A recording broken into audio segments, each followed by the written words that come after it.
Retour sur le plateau de Débat-Doc. Merci de nous rejoindre. J'espère que ce documentaire vous a plu. Sans plus attendre, petit tour de table pour vous présenter les invités qui ont accepté de participer à cette émission. Et je vais commencer par vous. Deka, bonsoir. Bonsoir. Alors, les téléspectateurs vous ont découvert dans ce documentaire. Vous nous direz si cette passion pour la danse et la musique vous anime toujours aujourd'hui. Et vous nous parlerez aussi de votre quotidien à la Cité des Oliviers. À côté de vous, quelqu'un que vous connaissez bien, Benjamin Géminel, bonsoir. Bonsoir. Vous êtes le réalisateur de ce film, vous êtes aussi photographe indépendant, vous avez travaillé entre autres sur le quotidien des habitants des HLM de Bondy en région parisienne. C'est donc un thème qui vous intéresse.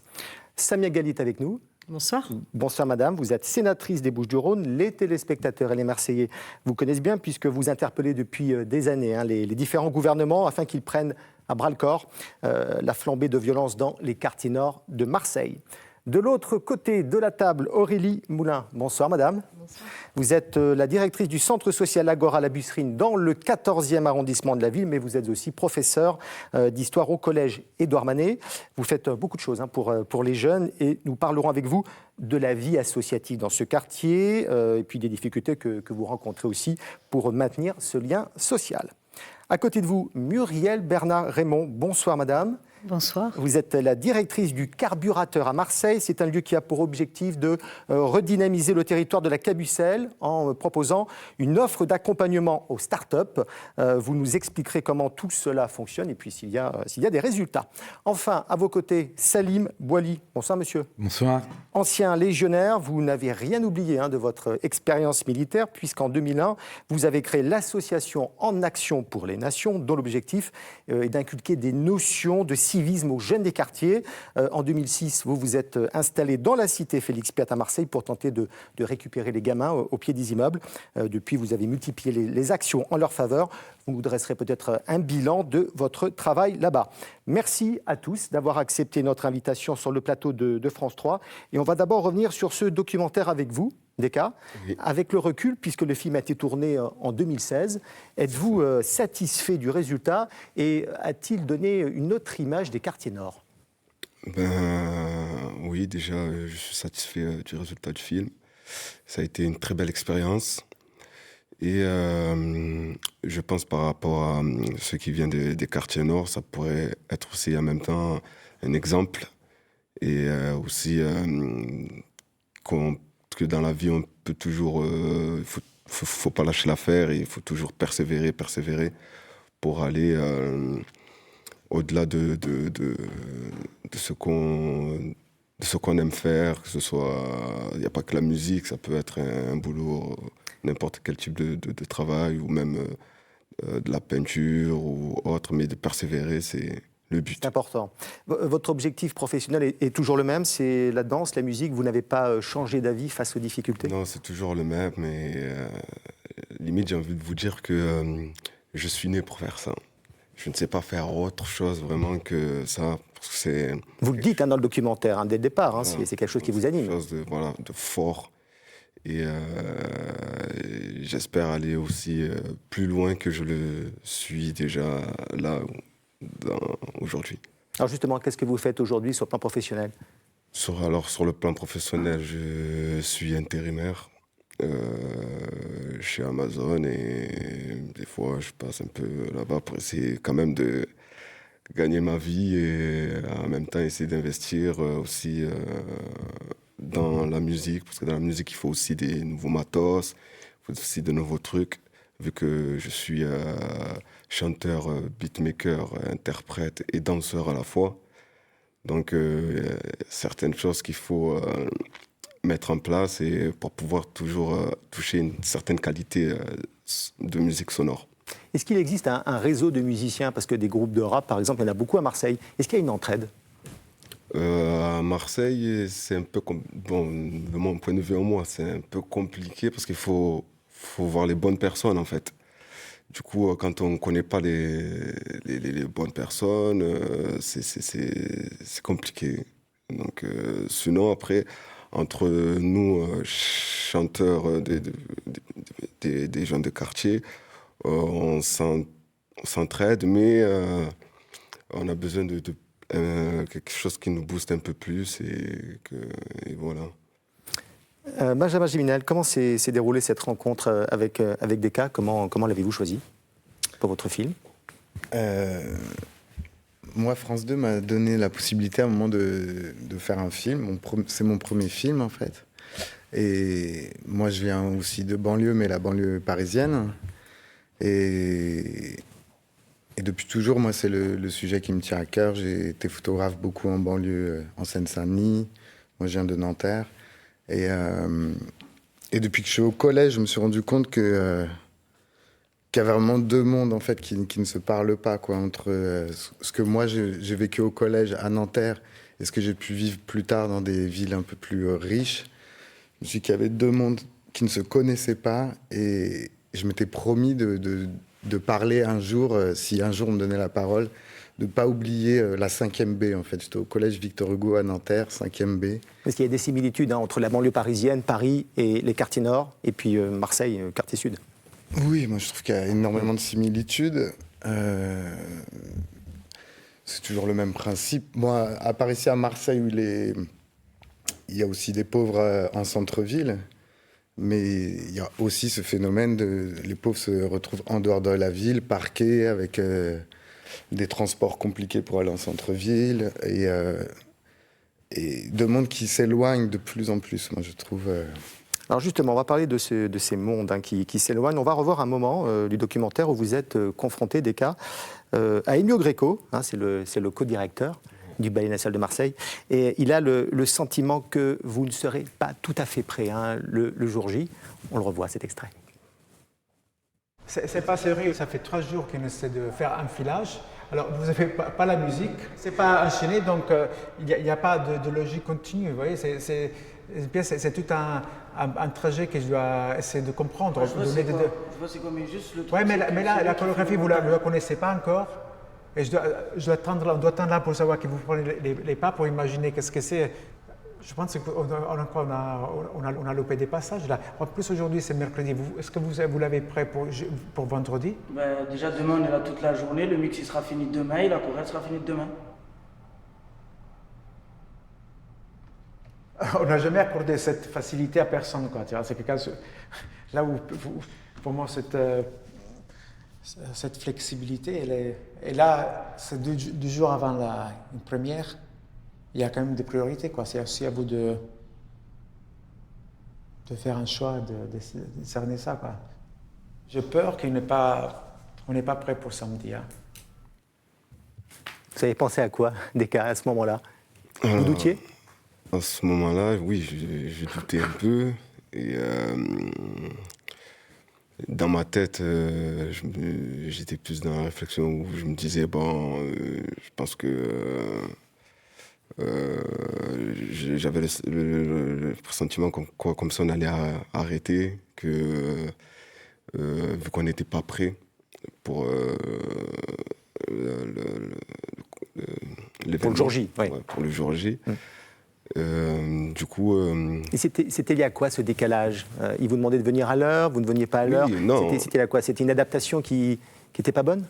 Oui, en fait, normalement, il devait avoir... nous, on pensait qu'il y aurait des danseurs qui allaient être avec nous, qui allaient nous accompagner. Vous coacher un petit peu? Ouais, nous coacher, mais nous, on n'est pas danseurs de ballet national.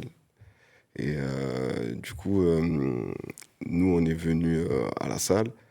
Et il y a un moment donné où on tournait autour de la salle, on ne faisait plus rien parce qu'il n'y avait personne pour nous encadrer.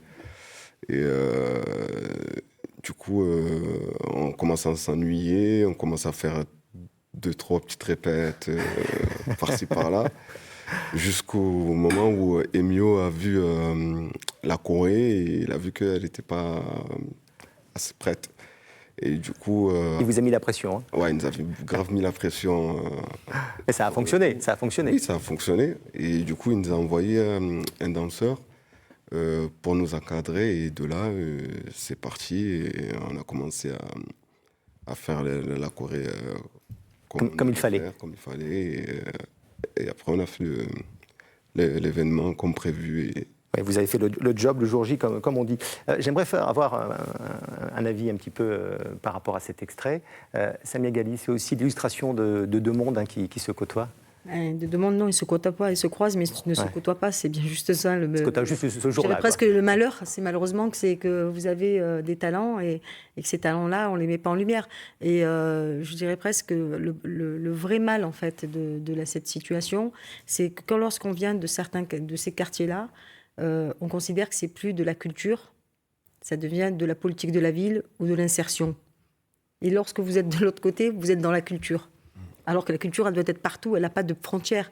Et c'est avec un grand C. C'est que ce soit Desca, que ce soit directeur du Ballet national de danse, d'opéra, on doit être... la culture, c'est la culture. Et malheureusement, on a intégré dans notre société que lorsqu'on parle de quartiers populaires, de quartiers en difficulté, même si vous avez des super talents, ah, mais tu viens de ce quartier, donc oui, toi, c'est la politique de... D'ailleurs, même dans les aides que les collectivités donnent, eh ben, selon de là où vous venez, eh ben, on vous les donne dans le cadre de la politique de la ville ou dans le cadre de la culture, selon qui vous êtes ou si vous êtes élitiste ou pas. Donc, je crois que rien que de ce point de vue-là, il y a peut-être aussi déjà un travail à faire. Vous pensez qu'Ennio Greco est dans cet état d'esprit? On n'a pas le sentiment, pas lui, en tous les cas. Non, mais je parle pas. C'est pas lui, mais en même temps, non, mais en même temps, il a été justement, il a été bon puisque il a compris qu'il fallait les accompagner, mais encore heureux. On met pas, même avec des talents, les gens sans les accompagner, ils sont accompagnés. Enfin, je trouve que il a compris qu'il fallait juste les accompagner. La preuve, c'est qu'ensuite, ils ont été capables de faire les choses. Ils savent, il a dit, ce qu'il sait faire, c'est danser, c'est chanter, c'est se produire sur scène. Il faut juste l'accompagner pour le faire. Vous savez, chacun, il y a des métiers pour ça, et même quand on est un artiste ou même un acteur, vous avez besoin d'un réalisateur pour vous accompagner, pour vous mettre en lumière et je dirais gommer les défauts ou en tout cas accentuer les qualités. Ben, c'est pareil pour un artiste, et je pense que c'est exactement ça. Il a montré d'ailleurs ses talents et ses capacités à faire des choses et à faire passer une émotion. Ouais. Et ça, c'est important. Et quand on fait passer l'émotion, c'est qu'on est bon. Alors, justement, oui, Muriel, allez-y. Je suis assez d'accord, mais je crois surtout qu'on peut rêver de mixité, mais il ne s'agit pas... ça ne se fait pas tout seul. En fait, il faut vraiment l'accompagner, donc... c'est ce que vous disiez aussi. Et des vraies actions qui prennent du temps et qui sont confiées à des gens qui ont envie et qui savent faire. Parce que ça ne se fait pas tout seul. Nous, on voit dans nos métiers, justement, on veut que le carburateur accueille... décloisonne, beaucoup de mixité sociale, et on pensait que ça se fait. On avait imaginé que ce serait plus facile. Et en vérité, il faut aller chercher les publics, il faut vraiment organiser la rencontre, trouver les intérêts communs, et c'est un boulot du quotidien. Il faut déployer aussi. On a ouvert par exemple une antenne à la Bricarde, c'est pas pour rien, c'est pour attirer des personnes de la Bricarde qu'on n'arrivait pas à toucher nous au carburateur dans le 15e. Donc ça y est, c'est fait. On a des gens de la Bricarde, de la Castellane qui viennent au carburateur. Ça ne se fait pas comme ça. Voilà. Donc je suis d'accord avec vous. Aurélie Moulin. Le constat, il est triste, puisqu'à force de ne pas avoir accès, on a l'impression qu'on n'en a pas le droit. Et je vois, moi, on mène un projet en ce moment pour mobiliser, pour inciter les enfants du 13e et du 14e arrondissement à pratiquer un instrument. Pas forcément dans le cadre d'une musique classique, mais au moins à pratiquer un instrument. Et en fait, il n'y a pas la ressource sur notre territoire. Et quand les parents nous en ont parlé, ils nous ont dit, mais si c'était possible, on aurait tellement aimé que... Mais en fait, c'est possible. C'est possible, il y a 3 arrêts de bus, il est censé y avoir une ressource, mais il faut accompagner. Il faut accompagner nos publics, en leur disant, tu passeras la porte du conservatoire et tu seras la tête haute. Parce que c'est vrai qu'on a beaucoup l'habitude de baisser les yeux. Alors, la rencontre des publics, elle a eu lieu, là, justement, dans le hall du théâtre de la Criée.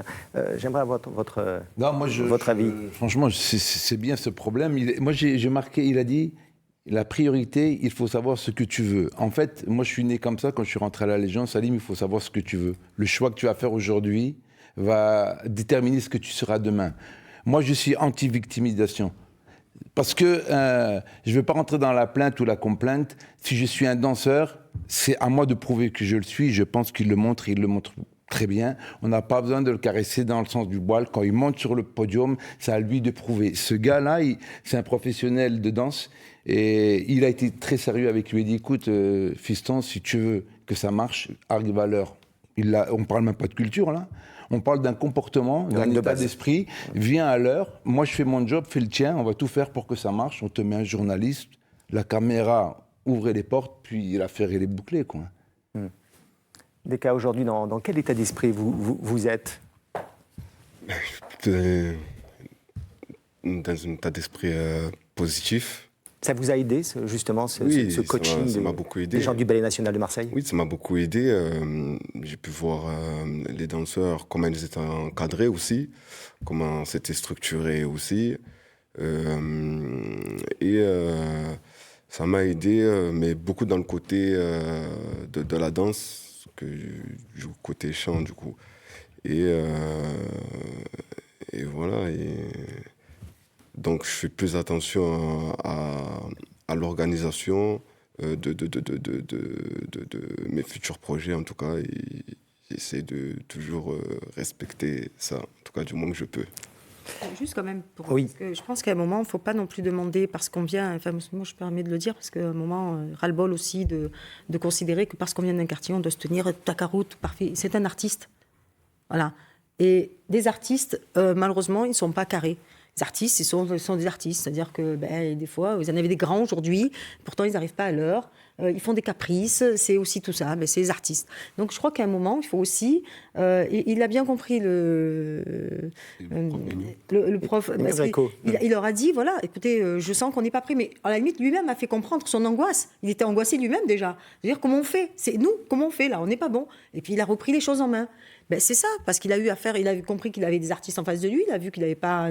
Il leur a dit quand même, il faut savoir ce que vous voulez, les gars. Oui, mais bien sûr, mais s'ils sont là, c'est qu'ils savent ce qu'ils veulent aussi, il faut arrêter. Et puis c'est aussi le Ballet National de Marseille avec sa rigueur et le rap. Non, mais moi, j'arrive... Oui, voilà, mais ça veut dire que après, pour un examen ou pour une prestation, on me dit, M. Boily, c'était hier. Pendant des mois, ils ont répété au Oui, ballet. non, Pendant des mois, ils étaient seuls dans une salle. Mais dans ce cas-là. Mais le gars, 3 jours avant, il se rend compte que lui, qui n'est pas prêt... Il est jeune, il a la patate, il a un bon prof, il a la caméra qui est là, il sait qu'il doit... Mais la caméra, elle sert à rien, moi je regarde juste. Non, j'essaie de... C'est bien fois, mais c'était pas... Mais entre vous, vous vous êtes pas dit, on va aller les voir au bout de quelques jours en disant, mais il n'y a personne avec nous, qu'est-ce qu'on fait? Non? Vous n'avez pas eu l'idée de les interpeller? C'est-à-dire, on est seuls? Non, parce qu'on était, on va dire... On était resté un peu dans notre bulle. Dans votre univers. Ouais, dans notre univers, vu que c'était côté ballet national et nous c'était plus c'est deux mondes qui se côtoient. C'est ça, tout à fait. Différents. Donc du coup, ils se côtoient pas, donc c'est compliqué. Il y aurait eu un vrai travail à faire pour qu'ils travaillent ensemble, ça aurait pu être super. Exactement, mais c'était plutôt professionnel aller chercher justement l'amateur, parce que normalement c'est pas eux, ils sont là, donc le fait déjà d'être là et de montrer qu'ils en avaient envie, parce qu'aller se retrouver au théâtre de la Criée pour le Ballet National, c'est pas trop leur culture non plus. Donc ils ont fait l'effort d'être là. Ils sont là, ils ont montré déjà qu'ils avaient envie. Donc il faut arrêter aussi d'être toujours dans dire ah mais ils veulent pas ou il faut pas qu'ils soient à l'heure. Ah ben il était à l'heure, il a été peut-être un jour pas à l'heure, mais il était là ce jour-là. Donc il l'a mis 3 jours. Enfin, c'est le 3e jour qu'ils se sont aperçus qu'il est le 3e jour avant les. Ils n'ont pas vu leur spécificité non plus. C'est-à-dire que Deka, c'est un danseur de coupé décalé. Afro. Oui, voilà, c'est pas. Retrouvé avec 2 danseurs de hip-hop. Et en fait, tout ça est un peu mis dans le même panier comme culture urbaine. Ils ont considéré que c'est la même chose. Mauvaise préparation. Mais c'est pas du tout la même danse. Donc, à un moment donné, il faut aussi... Non, mais vous imaginez un peu dans la tête, non, mais quand même. Non, mais oui. Ce qu'ils viennent de dire. Hein. C'est-à-dire qu'en fait, c'est deux, même à l'intérieur de la danse urbaine, c'est 2 cultures de danse urbaine différentes. Ça n'a rien à voir. Mais comme ils ont considéré que c'était ils n'ont même pas vu qu'il y avait une différence. Qui côtoie un 3e monde. C'était un 3e univers. Mais c'était ça. Voilà. Mais alors, après, voilà, je ne veux pas trop charger. Oui, on va je pense que c'est quelqu'un de très gentil, de très généreux et tout ça. Et je pense que lui-même n'a pas mesuré, en fait, le gouffre qu'il y avait entre ces 2 mondes-là. Les gens vivent maintenant tellement de façon séparée qu'on ne se rend pas compte comment vit l'autre milieu. J'espère que il a réussi, il est là, c'est bien. Mais c'est génial. Maintenant, on se retrouve ensemble à discuter, on fait des projections avec des gens d'autres univers qui viennent voir le film. Ouais. Mais non, je ne me fous pas de lui. Alors, on va... Ah, mais, excusez-moi. Oui, on conclut, on va passer à un autre thème. Oui, allez-y. Il y a une chose qu'il faut dire quand même. C'est que tout cet enregistrement, pour se retrouver dans le hall quand même. Oui, tout à fait, c'est le hall de la Criée. Il faut remettre les choses dans leur contexte. On parle du hall de la Criée, on n'a pas parlé du théâtre de la Criée. Ce n'est pas sur scène qu'ils étaient. C'est d'ailleurs bien dommage. Alors, on va parler maintenant de la violence aussi dans les quartiers nord. J'aimerais que l'on revoie ces images qui avaient choqué en mai 2018, souvenez-vous, du côté de la cité de la Busserine. Plusieurs hommes lourdement armés avaient procédé à des tirs entre les bâtiments avant de mettre en joue des policiers pour pouvoir s'enfuir. On regarde les images et on commente cela juste après. La scène est filmée par un habitant de la Busserine. À bord de la voiture, 4 hommes, cagoulés, n'hésitent pas à tirer en plein cœur de la cité. Qui visent-ils? Que cherchent-ils? Personne ne semble comprendre. Sur le trottoir, un homme paralysé par la peur s'éloigne doucement. Aux fenêtres, les riverains assistent stupéfaits et impuissants à cette démonstration de force du commando. Oui, c'est la guerre. Deka, quand vous voyez ces images, est-ce que vous l'avez vécu, vous, déjà? Pas spécialement, mais ça reste toujours... c'est horrible, c'est limite, ça fait peur. Le trafic de drogue, vous y avez été confronté dans votre jeunesse, vous l'avez vu? Quand j'étais plus petit, et c'est pour cela que, si vous voulez, c'est la musique qui a fait que je suis sorti de ce milieu-là. Et des fois, je me dis, j'ai bien fait de suivre cette voie aussi, parce que ça devient de plus en plus choquant, en fait. Plus ces générations, elles passent, et plus c'est les plus petits qui reprennent... C'est une spirale. Voilà. Ne sommes-nous pas arrivés à une situation irréversible, Aurélie Moulin? Après, pour revenir sur les images que vous avez montrées, ces images, malheureusement, je les connais. C'est situé entre le collège où je travaille et le centre social où je suis bénévole. C'est quand même... Ce qui est surtout choquant, c'est qu'il a fallu attendre que quelqu'un prenne une vidéo depuis sa fenêtre et la mette sur YouTube pour que d'un coup la Busserine devienne l'endroit de la planète qui intéressait tout le monde. Mais nous, ça fait des années qu'on meurt. Ça fait des années qu'on a des scènes de ce type. Alors attention, ce type de scène, c'est pas notre quotidien. C'est une violence exceptionnelle. Par contre, notre souffrance, elle est quotidienne. Parce que c'est pour moi, ce règlement de compte, il est autant violent qu'un énorme trou dans la voirie qui empêche les enfants d'aller à l'école. Parce que c'est aussi parce qu'il y a tout ça derrière que le trafic prend position. C'est parce qu'il y a ce sentiment de non-droit que le trafic prend autant de place. D'ailleurs, depuis le début de l'année, 11 personnes ont été tuées dans des règlements de compte dans les Bouches-du-Rhône, dont 8 à Marseille. Ne faisons pas d'amalgame. La majorité des frigos ne sont pas remplis par l'argent du trafic et la majorité de nos jeunes et de nos familles sont des jeunes et des familles classiques. Moi, les mamans, elles se lèvent le matin, elles vont travailler, elles amènent leurs enfants à l'école.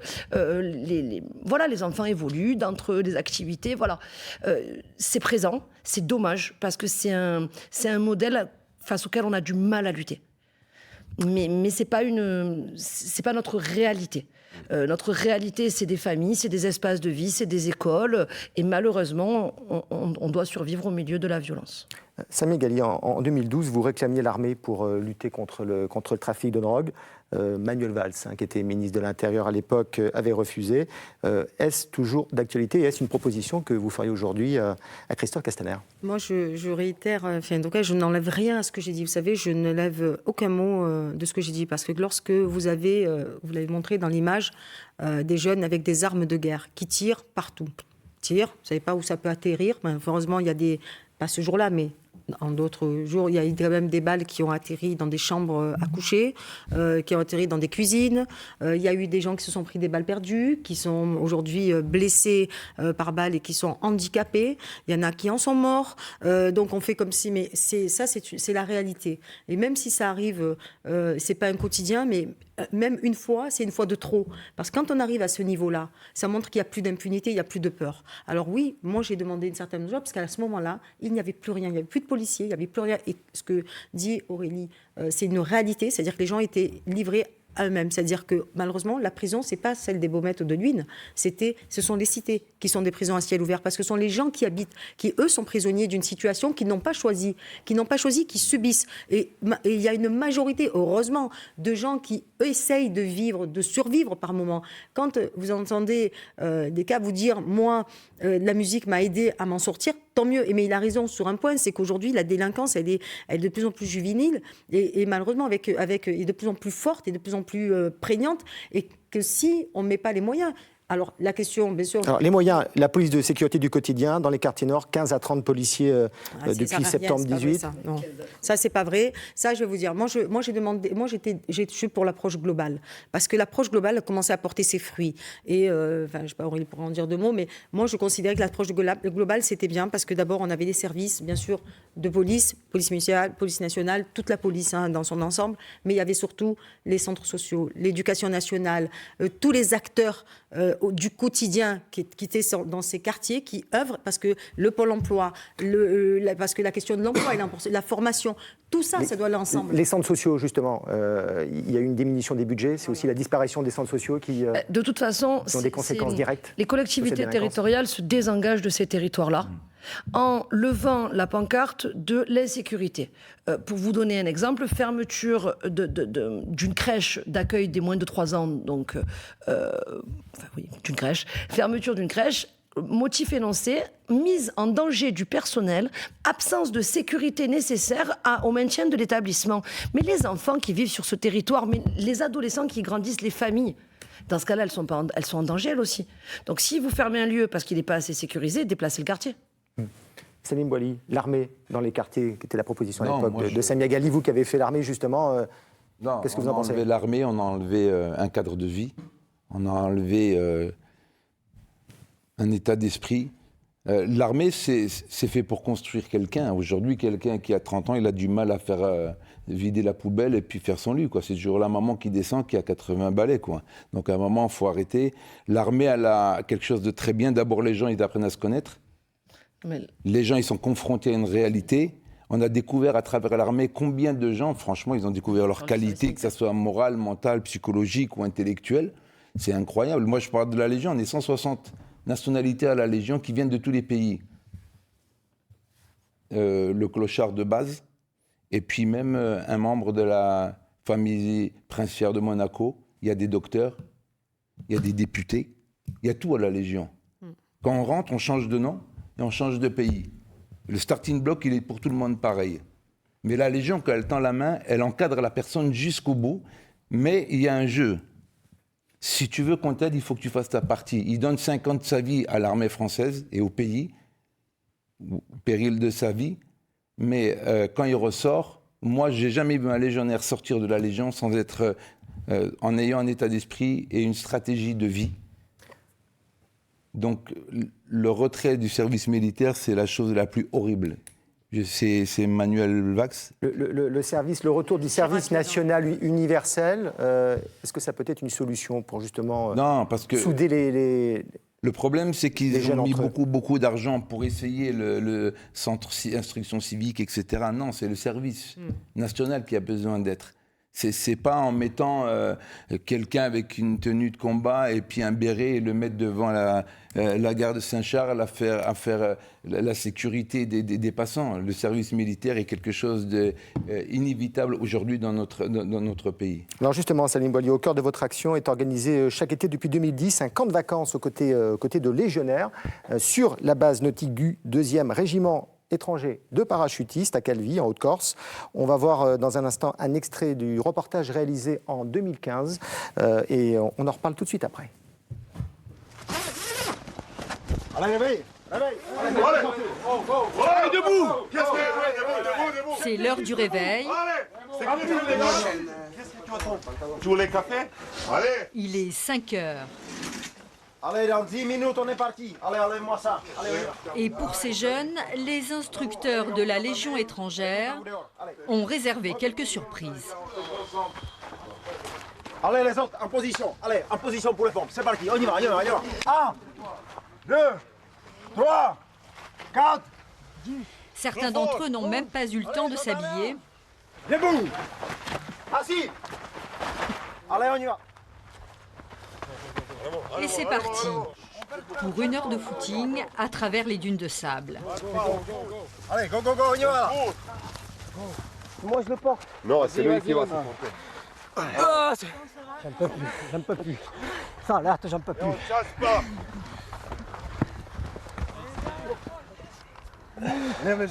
Ils sont tous volontaires pour ces vacances un peu particulières au sein de la Légion étrangère.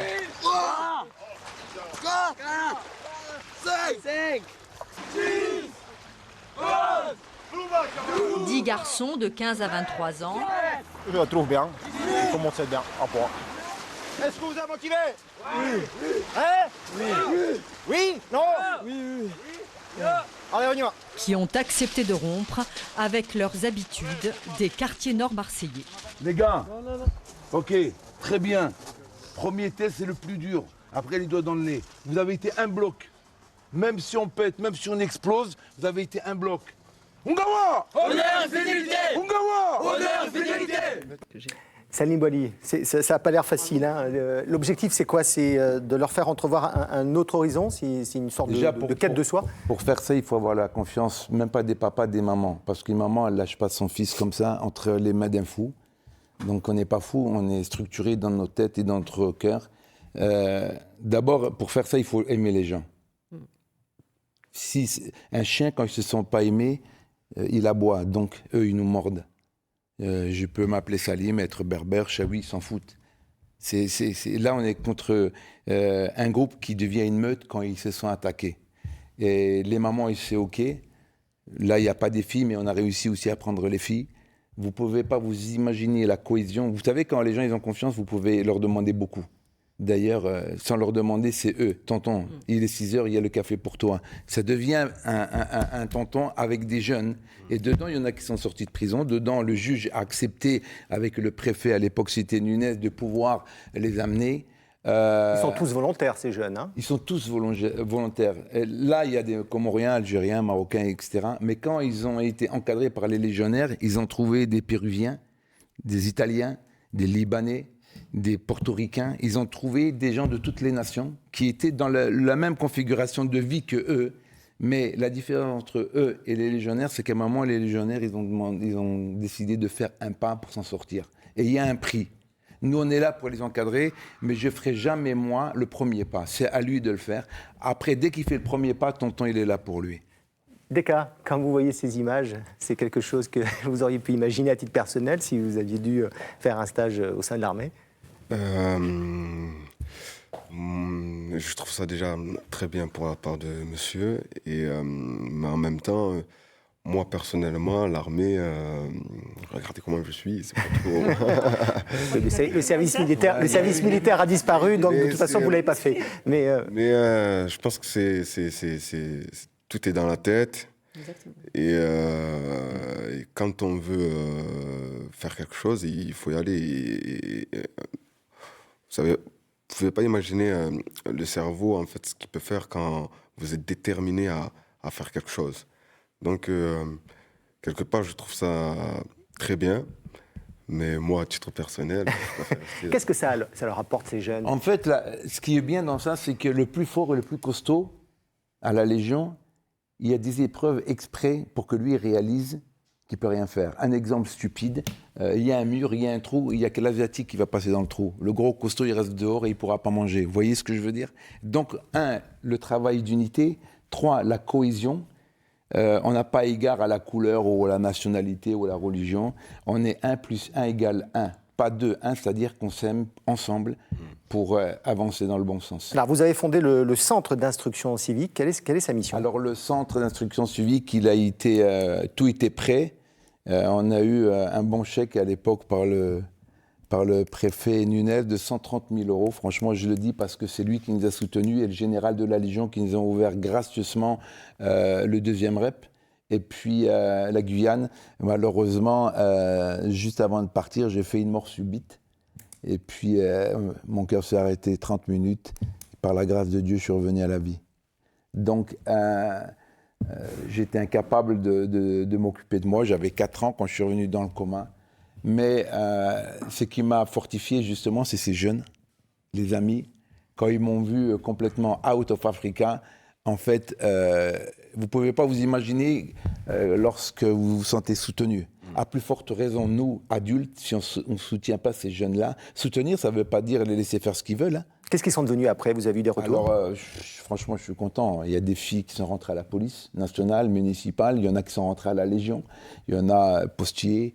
En fait, le centre d'instruction civique, il a été mis en place, je me souviens. J'ai été dans le bureau de Madame Samia Ghali pour démarcher. J'ai été...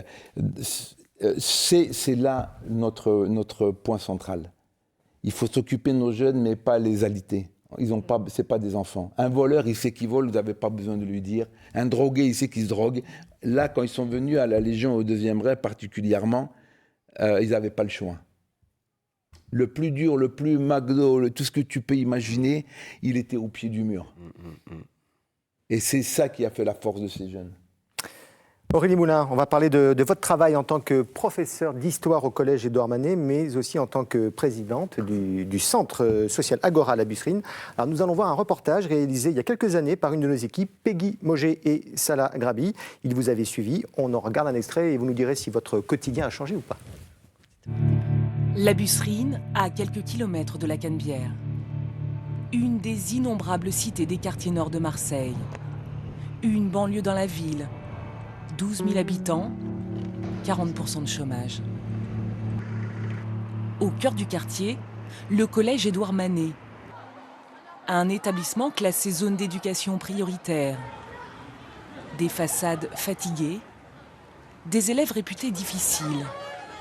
Pour certains enseignants, Manet, c'est une punition. Mais pas pour elle. Aurélie Moulin, 28 ans, professeure d'histoire-géographie. Pourquoi il filme, je sais pas, parce que bientôt je vais mourir, alors il faut qu'il reste quelque chose sur moi. L'humour, c'est pour la récré. Car une fois en classe... Nina, tu attends, la fin du rang. Allez, plus question de plaisanter. Bureau, dans le silence. Vous me sortez mes affaires, vous me sortez les affaires. Donc Mahomet quitte la Mecque en quelle année? En 300 632. Ah, 632. Tu as qu'à écrire ici. Une règle ici, tout le monde doit participer. Un élève trop à l'écart, et c'est le décrochage assuré. Tu me donnes le ciseau, tu n'en as pas besoin. Tu approches ta chaise. Maïssa, tu as fait des efforts depuis le départ. Et tu travailles. Les échanges avec les collégiens sont souvent musclés. Mais pour Aurélie, enseigner ici est un choix.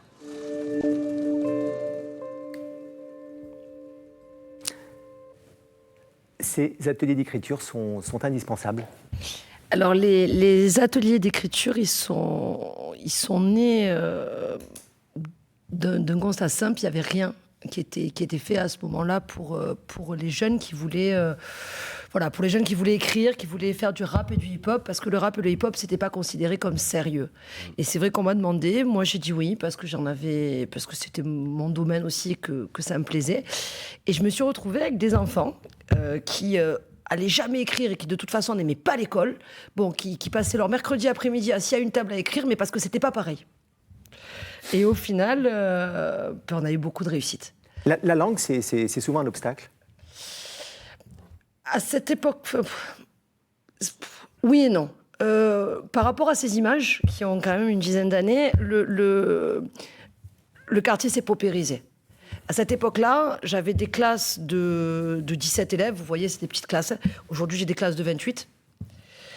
Et sur ces classes, j'ai beaucoup de personnes qui arrivent d'ailleurs. Voilà. Donc c'est vrai qu'en termes de maîtrise de la langue, l'atelier d'écriture du mercredi, il est encore plus important parce qu'il permet de développer des idées, d'utiliser les mots pour d'autres buts que juste le scolaire. Maintenant, il y a eu... je suis attristée de voir l'état de ce collège dans lequel il n'y a eu aucun travaux. Qu'est-ce qui manque dans ce collège précisément? Alors, ce qui manque depuis l'année dernière, c'est déjà 5 professeurs, puisqu'on a perdu des postes, parce que ça paraît incroyable, mais on perd des postes et on a des classes qui se surchargent pour dédoubler d'autres classes. Du coup, on a de moins bonnes conditions d'enseignement avec des arrivées de migrants depuis quelques années liées à la géopolitique du continent et d'ailleurs. Donc, on a des conditions de plus en plus difficiles avec moins de moyens. Par contre, on a toujours autant d'humains. On a toujours autant de réussite. On a parmi les élèves que je voyais dans cette classe. J'ai une des élèves qu'on voit là qui maintenant vient dans ma classe tous les lundis matins parce qu'elle passe son CAPES d'histoire et que du coup elle vient en stage d'observation dans ma classe. Voilà, on a beaucoup de belles réussites, on a beaucoup de choses qui sont très bien, mais on aurait besoin d'être accompagnés. Je ne leur demande pas de nous assister, juste de nous accompagner. Deka, l'école, c'est un bon souvenir pour vous, ça vous a aidé justement à vous épanouir, à vous diriger vers la musique et la danse ou pas du tout? Oui et non. Oui et non, parce que j'ai envie de vous dire aussi, l'école ne fait pas tout aussi. La première éducation, déjà, elle passe par la famille, les parents. Ensuite, l'école, si vous voulez, vous développe. Tout est plein de choses. Alors moi, quand j'étais beaucoup plus jeune, surtout que j'avais des amis un peu où on faisait un peu le why, où on faisait un peu ce qu'on voulait, entre guillemets. Ça a été un peu difficile. Ça vous a structuré aussi? Mais ça m'a structuré, mais ça m'a beaucoup structuré, bien sûr. Et voilà. Samia Ghali, les professeurs à l'éducation nationale, les collèges sont les derniers remparts dans ces quartiers. Et Aurélie Moulin venait de le dire, il y a de moins en moins de moyens. D'abord, c'est un constat. Il faut reprendre. Vous savez, moi, je suis sénatrice aussi, donc je suis une élue de terrain, mais je suis sénatrice. Et je vois la fracture entre Marseille, les autres communes de la métropole, par exemple. Vous avez des communes, c'est une barre de la Busserine ou de la Castellane ou de la Bricarde, ou peu importe, de Fontvert, et elles ont tous les équipements publics nécessaires, des belles écoles avec du fer forgé qui entoure l'école, avec un sas, avec une belle mairie, la poste, la gendarmerie, le clocher. Vous avez des salles de sport, vous avez des tennis, vous avez même des fois des piscines. Et de l'autre côté, vous avez des cités de 12 000 habitants qui sont des villes entières. 12 000 habitants, c'est plus que la ville de Septèmes-les-Vallons. C'est plus que la ville de Septèmes-les-Vallons. Voilà. Sauf que ce n'est pas les moyens de Septèmes-les-Vallons. C'est ça qu'il faut se dire. Et donc, à un moment, vous avez et moi, je les salue. Je pense qu'aujourd'hui, on doit remercier tout ce tissu associatif, ces personnes, ces enseignants, tous les gens qui œuvrent au quotidien, et là, il y en a autour de cette table, au quotidien pour tenir, pour pas que ça s'effondre. Mais à un moment, vous savez, quand vous teniez que c'est lourd, même quand vous avez les gros muscles, là, comme ce que j'ai vu tout à l'heure, ça finit par craquer parce que vous n'y arrivez plus, pas parce que vous ne voulez plus, parce que les gens vous donnent envie de continuer. Vous continuez, mais à un moment, quand vous avez d'un côté les calages, vous avez de l'autre côté les trous dans les toitures, vous avez les rats qui vous passent au milieu des classes, quand vous avez tout qui va pas, il y a un moment où ça va être compliqué. Et moi, je le dis, ça doit être aussi une sonnette d'alarme, parce que aujourd'hui, on est tous là derrière ce beau reportage et ce projet d'ECA, et je lui souhaite vraiment de réussir et d'aller au bout. Mais on en a plein qui pourraient être demain des DECA et qui pourraient être d'autres encore artistes à tous les niveaux, ou des chefs d'entreprise, ou peu importe. Voilà, et c'est comment on fait pour les mettre en lumière, comment on fait pour les aider, parce que je vous assure que tout est fait. Vous avez vu quoi? C'est que c'est de la débrouille, c'est système D. Ça suffit, le système D, c'est bien un temps, mais à un moment, le système D, il a ses limites. Et j'ai l'impression qu'aujourd'hui, on profite des gens qui donnent d'eux-mêmes pour faire. Mais à un moment, ces gens-là, ils sont eux-mêmes épuisés parce qu'on a tout pris, on a tout pompé. Alors, ce qu'on dit sur pour rebondir. Allez, pour rebondir sur vos propos, nous, on est souvent face à la déléguée à l'égalité des chances. Mais nous, on ne voudrait pas une égalité des chances, on voudrait juste une égalité des droits. Est-ce que ça, ce ne serait pas possible? Et vous n'êtes pas usé, fatigué, après tant d'années, d'être toujours confronté au même problème? Je suis usée, je suis fatiguée. Des fois, je me dis, allez, c'est bon, j'en ai marre. Et puis après, je vois le public. Je vois les usagers, je vois les habitants. Voilà. Alors, on va justement découvrir à présent le carburateur. Il est né en septembre 2016. Il propose un accompagnement sur mesure pour les porteurs de projets d'entreprise, une sorte de résidence modulable pour que les jeunes start-up bénéficient de locaux à prix réduit tout en étant accompagnés. On regarde ce reportage tourné en février 2018 par Christian Pecci et Pauline Guigou et on en parle avec vous, Muriel Bernard-Raymond. le moment du café au carburateur est un moment important. Non pas que le café soit meilleur ici, mais il permet aux 35 entreprises présentes sur le site d'échanger. Parmi elles, Rendez-vous de l'Aiguille, créé il y a à peine 1 an par une passionnée de la broderie. Au départ, pour ces commandes, une seule machine était nécessaire. Aujourd'hui, il en a 2, bientôt 3. Preuve que le suivi et les conseils ont payé. J'ai trouvé du partenariat, parce que du coup, je travaille avec les sociétés, mais après, je leur fais aussi tous leurs cadeaux qu'ils ont besoin côté particulier. Et après, il y a un grand suivi, donc ça m'aide là où je pêche un peu sur la paperasse, voilà. Pas facile de se lancer, même lorsqu'on est une entreprise innovante, à l'image de Smart Sailor, qui conçoit des logiciels adaptés au milieu marin, des logiciels qui leur facilitent la vie à bord. Le carburateur joue un rôle essentiel dans leur rapprochement avec le groupe CMA-CGM. Ils nous ont ouvert une bonne partie de leurs locaux et de compétences pour pouvoir faire en sorte qu'on étoffe nos produits. Ils nous ont aussi donné des conseils sur notre futur en nous montrant un petit peu les erreurs qu'ils avaient fait par le passé dans leurs choix, dans quelques choix technologiques. Accueil, accompagnement et tutorat sont les 3 piliers de cet organisme. Mais il y a aussi son implantation au nord de la ville. Il y avait peu de structures d'accueil pour des personnes qui étaient en projet de création d'entreprise. C'est-à-dire elles étaient accueillies dans des endroits qui n'étaient pas du tout dédiés et adaptés à l'entrepreneuriat et surtout à la prise en compte de leurs projets. Élégant, mais aussi efficace. Muriel Balin-Raymond, est-ce qu'il y a une sélection pour rentrer au carburateur? 0. La limite des places disponibles. Alors, comment ça se passe concrètement? Alors, on a 3 missions principales pour faire vite. La première, c'est d'accompagner toute personne qui a un projet de création d'entreprise. Et là, on accueille à peu près un peu plus de 1200 personnes par an. Donc, c'est des gens des quartiers nord, mais c'est aussi des gens de tout Marseille, du sud, de la vallée de l'Uvonne, de Septem, de la Côte Bleue, d'Aubagne. Vraiment, au Carbu, on accueille tout le monde. Ce sont des personnes qui ont de l'argent, d'autres qui n'en ont pas. Ce sont des personnes qui ont un toit et certaines n'en ont pas. Donc, c'est vraiment tous les publics qui ont un projet de création d'entreprise. Ça, c'est les 1200 personnes qu'on accueille à peu près par an. Et ensuite, on accompagne et on héberge le développement de jeunes boîtes. Et là, pour le coup, on a 44 places disponibles. Donc actuellement, on est presque plein, pour ainsi dire plein. Voilà. Est-ce que les jeunes des quartiers nord, justement, viennent vous voir avec des projets? Oui. On en parlait avec Sam Egali qu'il faut justement des porteurs de projets, des gens qui aident. Moi, j'ai le rôle facile aujourd'hui sur ce plateau parce qu'ils ont tous la banane. C'est vrai, dès lors qu'on est en projet, et même si au bout, on ne va pas y arriver jusqu'au bout, c'est pas grave. On est en dynamique projet, on a la banane.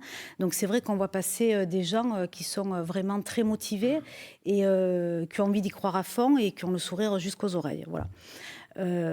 Du coup, oui, on accueille des gens des quartiers nord, évidemment, et c'est pour ça qu'on s'est implanté à la Cabucelle aussi, parce qu'on voulait rééquilibrer le territoire. Beaucoup d'opérateurs d'aide à la création d'activités dans le nord, dans le centre-ville, sur la vallée de l'Uvonne, quasiment personne dans le nord, quelques acteurs, mais quasiment personne. Donc on s'était dit, on va se mettre là, justement, pour arriver à drainer un public qui n'a pas le droit, voilà. Donc sur l'accompagnement en amont, il y a beaucoup de monde du Nord, c'est à peu près 80% de nos publics. En revanche, dès lors qu'il faut s'installer au carburateur, là c'est un peu plus compliqué parce que et c'est tout le travail qu'on a fait justement parce qu'on pensait que ce serait plus simple de mixer. Vraiment, on pensait qu'on accompagnait en amont et en plus, après, ils rentrent au Carbu, on leur propose des ateliers, des bureaux. En plus, on les accompagne, tout roule. En vérité, pas tant que ça. Parce qu'il faut aussi qu'ils se retrouvent parmi les résidents à l'intérieur du carburateur et qui pensent que c'est un lieu pour eux. Et ce travail pour leur faire penser que c'est un lieu pour eux, c'est pas juste d'y revenez. Hein, voilà. Deka, on peut réconcilier le monde de l'entreprise et puis les jeunes des quartiers nord? Bien sûr. C'est un exemple. Ça, très bien. Et d'ailleurs, moi, vers 2010-2011, j'avais un projet, c'était de faire une école de danse, mais vraiment une école de danse, comme à la primaire, CP, CE1, CM1, CM2, de faire une école de danse et prendre tous les jeunes des quartiers de Marseille, que ce soit nord ou sud, et les placer dans cette école-là et en fait faire passer les niveaux des jeunes nouveaux artistes, que ce soit danse ou chant, dedans monter des studios en même temps. Donc vous avez la fibre entrepreneuriale? C'est comme ça que en plus d'être un artiste. Exactement. Et être aussi en partenariat avec des grands labels. Et ceux qui allaient à la limite arriver à la dernière phase de l'artiste, on pouvait les proposer directement aux grands labels de production.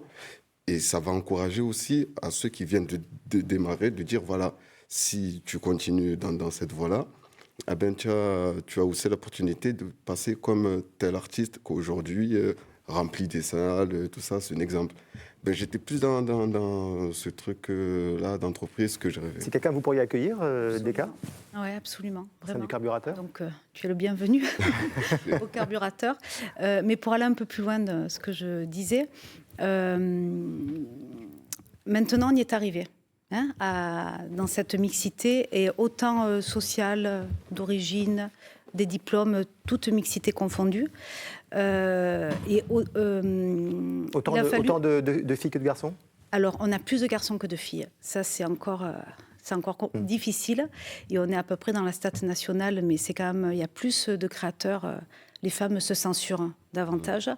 Et justement, dans cette idée de censure, j'ai observé que les habitants justement des quartiers, ils se censuraient aussi. Si je peux me permettre, oui. Les femmes, elles ne se censurent pas. Elles sont dans un autre... parce que moi qui les côtoie, elles sont nombreuses à être créatrices d'entreprises. Elles ont créé... Et donc, je pense... Mais seulement, elles le font par le biais... D'ailleurs, elles font même notamment autour du mariage, traiteurs. Non, pas que traiteurs, aussi de décoration, elles ont inventé plein de choses. Et je pense que, justement, elles sont... Peut-être après, le Carburateur, ça répond pas à tout le monde. Je pense que peut-être que là, il faudrait que ce soit le Carburateur qui vienne à elles quand elles font des salons. Et elles font des salons, il y a du monde qui vient. Et comme ça qu'elles récupèrent de la clientèle. Et je crois qu'au contraire, elles sont nombreuses. Mais je suis d'accord. Et du coup, c'est ce qu'on a compris rapidement, c'est-à-dire aller sur les territoires, aller à la rencontre des porteurs de projets, des porteuses de projets, et pas attendre que les gens viennent tout seuls, juste parce qu'on est installé dans le quartier nord, ça ne marchera pas. Il nous reste 1 minute 30, Salim. On a fait une application pratique d'un jeune garçon, fille, condamné à la prison. La fille condamnée à cause de la prostitution. On a été accueillis par la justice, carrément dans le barreau. Et c'est les jeunes qui étaient juges, avocats de la défense, avocats de la partie adverse. Et ils ont joué le rôle de A à Z. Et après, on a fait un débat. En fait, ils ont compris une chose. On ne peut pas dire que la police, elle arrête 10 fois sur 10 par erreur. Ça peut arriver. Mais si on se retrouve derrière les barreaux, il y a toujours une cause à effet. Vous voyez un peu le chemin ? Et on a mis... Mohamed comme juge et Christian comme délinquant. Vous avez inversé les rôles. La loi, elle n'a pas de couleur. Et la loi, elle n'a pas de pitié. À tort ou à raison.